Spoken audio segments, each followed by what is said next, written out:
I was 2 years old when it finally clicked for me why saying grace before eating is so important. Yes, it is about being grateful to God for providing the food, but it's also an opportunity to pray for so many people. I remember my mother using the phrase, please bless the hands that prep the food.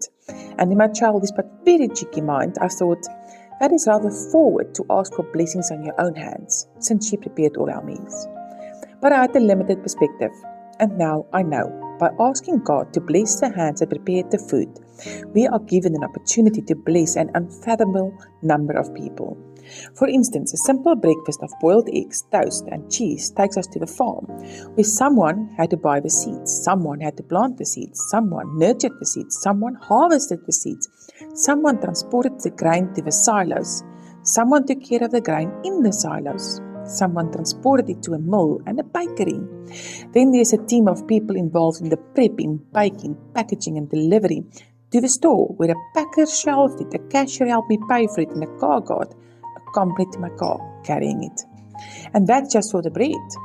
That's just for the grain in the bread. What about the other ingredients? The people developing, manufacturing, and maintaining the equipment used in the production sites.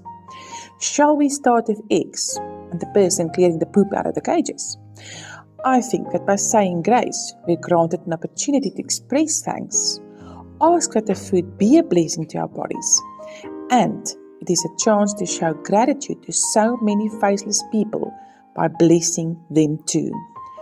Often the people in the food chain, the ones ensuring there's food on your table, are also the ones who struggle to get food on their tables. So take a moment, say grace, and bless those people by asking for food on their tables, love in their hearts, and peace in their homes. It literally takes a few seconds, but the ripple effect may be invisible, but it's not unseen.